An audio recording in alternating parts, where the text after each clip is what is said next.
Okay, so the question goes like this. Was friends with benefits with a guy for 4 months. He wasn't looking for a relationship. We had a lot of sexual chemistry. He would sometimes open up about his past, and I would too. Good. I told him I was traveling to my hometown to visit, and I might not come back, as to which he replied, "That's a scary thought." Alright. He then called me and we talked on the phone for about 2 hours, which we never do. Good. We text often. When I was away at some point, I told him I was coming back, and we both got excited that we were gonna fuck again. Okay. He then texts me on month 2 that I wasn't seeing him, that he wanted me to be his girlfriend. That's really good. I told him it felt impulsive on his end, and that I'd be able to gauge if it was true in real life. That's really good. That is excellent. What you did there was excellent, because a lot of the times, the mistake that a lot of people who watch my channel, the mistake that they do is that they accept when guys want to speed things up, right? And you should never commit to someone too soon. It says more about your value if you let somebody commit too soon. One of the laws of power is never commit to someone. Now, I'm not saying to never commit to someone, but I'm just saying that as soon as you commit to someone, you lose leverage, per se. In other words, you're not going to really be able to know them for who they are. It's just not an advantage. It's always better to wait as long as possible. More, I would say after 3 or 4 months, you should already decide. But if they want to do that in the first month or so, that's a little bit too soon. So it's always to your advantage to act like the one who is thinking about it. To let him be the one that waits for your decision, right? Because it keeps him in suspense.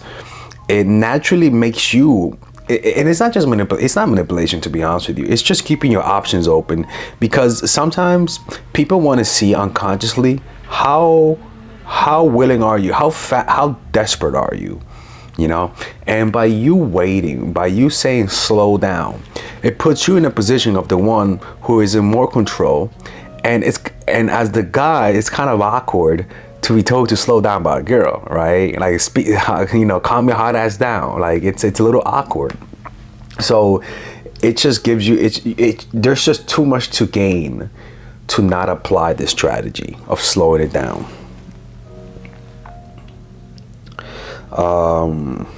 Make sure it's here. Okay. So I told him it felt impulsive. Good. Right, because you're right, because he's doing it because he is like away from you, right? And so me reading that, I could tell you're pretty smart. I'm not gonna lie, I could tell you're a pretty smart person. Not smart, not like I'm calling everyone who doesn't do that dumb, right? But that you're able to think without letting your emotions get to you, per se, which is a really good quality. It's something that I sometimes struggle with that. I saw him in real life, and he never buttered up. You know people. You watch my channel. Because this is brilliant on your part. I cut him off via text. Wow, you're a savage. I like that. I cut him. Okay, I don't feel comfortable going on after knowing he was bluffing. Wow, I liked him. Even though he's horrible for me, and he plays the victim card a lot, blames everything on his traumatic childhood. I don't care what the hell happened to you when you were a kid. All right, don't bring that to my situation.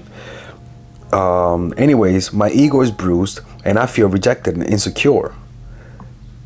He lives very close to me, and that bothers me a lot. I miss him and haven't contacted him in 3 months. How do I get over this? Don't tell me to meditate. Okay.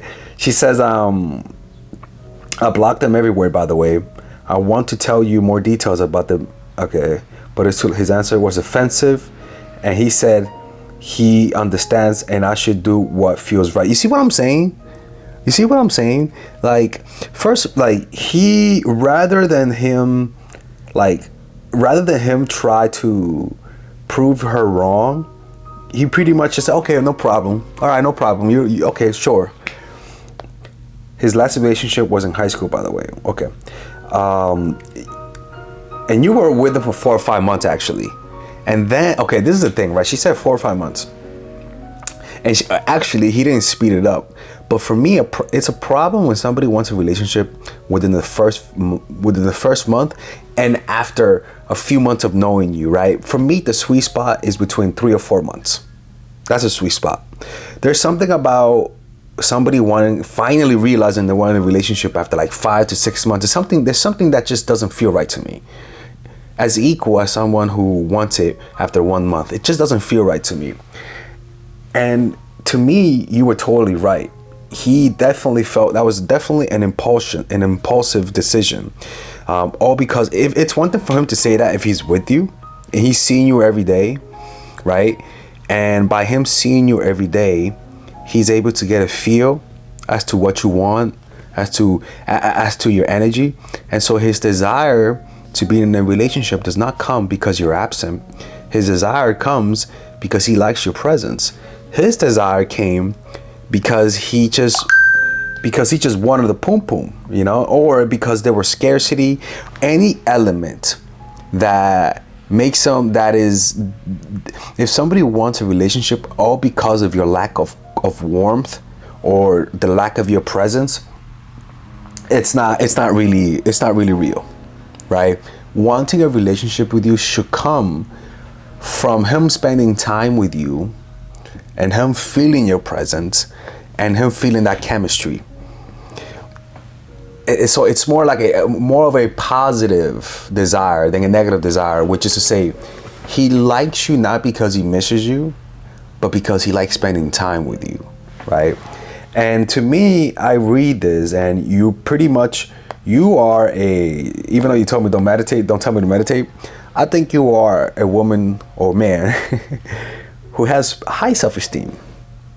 You pretty much have high self-esteem. And the reason why I say that from reading this, and take this as a very good compliment, it's because there's something that you know what's gonna hurt you.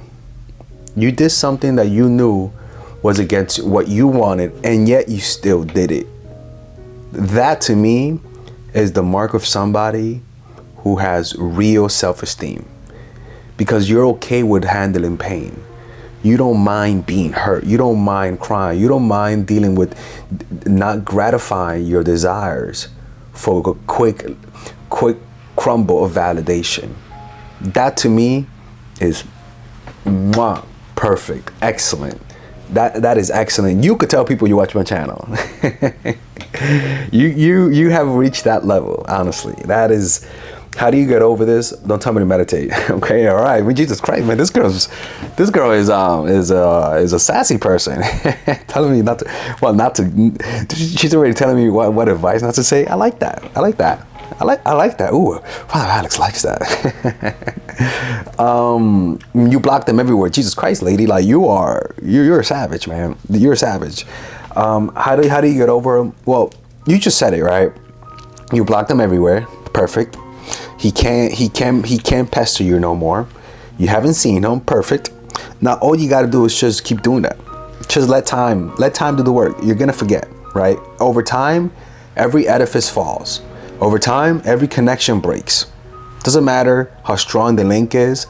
Over time, atrophy will set in, and whatever it's stable will become destabilized, and over time it will disintegrate. Just keep living your life. Have pleasurable moments from life itself, which is not meditation, right? But go do physical activities, move your body, go on walks, let go of all of that pent up energy, do things, get around people, socialize around people, and just connect with people, not in a romantic way, but in a platonic way. By you connecting with people, it'll make you feel good. I don't know what you like to do in your free time. If you like to play basketball or if you like to do sports, but go ahead and join an intramural league. Go join Ultimate Frisbee, is really fun. Ultimate Frisbee, go join a volleyball team. Go join a soccer team. Do something. If you lift weights, join a CrossFit group. If you like to dance, join a dancing group. The point is, get yourself around people. because that's the best thing that you could do to heal yourself from dealing with somebody who hurt you. And again, I don't think you are, I think your mentality is perfect, to be honest with you. And the funny thing is, if you could just go out there and do things with people, like if you like to walk, join a hiking group as an example, you're gonna meet guys in that process, right? You're gonna meet people in that process, and most likely you might end up liking some of those guys, right? So that's what I would do if I was you. Let me see if there's anything else that I need to answer on her part. You avoided a narcissist. Not a narcissist, but you avoided somebody who wasn't emotionally available. No guy who likes you will let you just walk away like that. So good job, lady. I appreciate this. This is really good. Muy bueno. All right, muy bueno. Anyways, that's my answer for you. If any of you guys want to work with me one-on-one, click on the description down below where it says work with me one-on-one, and you'll see a video that gives you instructions on how to work with me one-on-one. All right, and I'll see you guys later. Take care.